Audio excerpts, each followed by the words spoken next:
జగన్ అక్రమాస్తుల కేసుల విచారణపై తెలంగాణ హైకోర్టు అసంతృప్తి వ్యక్తం చేసింది. నమోదైన కేసుల విచారణలో గత నెల రోజుల్లో ఎలాంటి పురోగతి కనిపించడం లేదని పేర్కొంది. జగన్ కు వ్యతిరేకంగా నమోదైన కేసులను రోజువారీ విచారణ చేపట్టాలని ఆదేశించింది. కేసుల విచారణలో పురోగతిపై నివేదిక సమర్పించాలంటూ విచారణను 23కు వాయిదా వేసింది.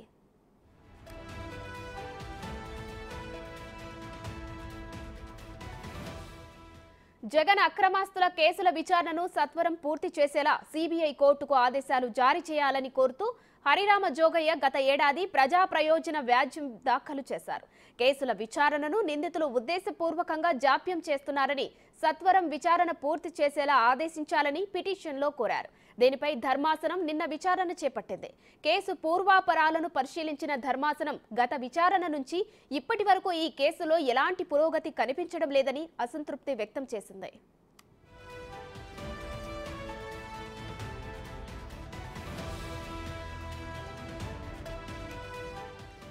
జగన్ అక్రమాస్తుల వ్యవహారంపై 11 సిబిఐ కేసులు, 9 ఎన్ఫోర్స్మెంట్ డైరెక్టరేట్ కేసులు విచారణలో ఉన్నాయి. ఈ కేసులో ప్రధాన నిందితులైన వైఎస్ జగన్మోహన్ రెడ్డి, విజయసాయిరెడ్డిలతో పాటు పలువురు నిందితులు దాదాపు 134 దాకా డిశ్చార్జి పిటిషన్లు దాఖలు చేశారు. వీటిపై 2 నెలల్లో విచారణ పూర్తి చేయాలంటూ గత ఏడాది డిసెంబర్ 15న హైకోర్టు ఆదేశాలు జారీ చేసింది.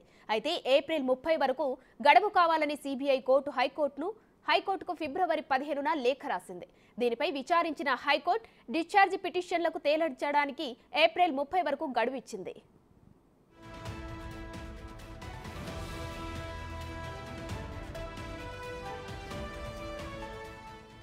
అయితే ఏప్రిల్ 19న భారీ ఎత్తున చేపట్టిన 47 మంది జడ్జీల బదిలీల్లో భాగంగా సిబిఐ ప్రధాన కోర్టు న్యాయమూర్తి కూడా బదిలీ అయ్యారు. డిశ్చార్జి పిటిషన్లపై ఉత్తర్వులు వెలువరించి రిలీవ్ కావాల్సి ఉండగా న్యాయమూర్తి అనారోగ్యం కారణంగా డిశ్చార్జి పిటిషన్లపై ఉత్తర్వులు సిద్ధం కాకపోవడంతో పిటిషన్లను తిరిగి విచారణకు రీఓపెన్ చేసి వెళ్లారు. అనంతరం బాధ్యతలు స్వీకరించిన డాక్టర్ టి రఘురాం తాజాగా ఈ పిటిషన్లపై విచారణ మొదలుపెట్టారు. వారం రోజులుగా రోజు విడిచి రోజు వాదనలు కొనసాగుతున్నాయి.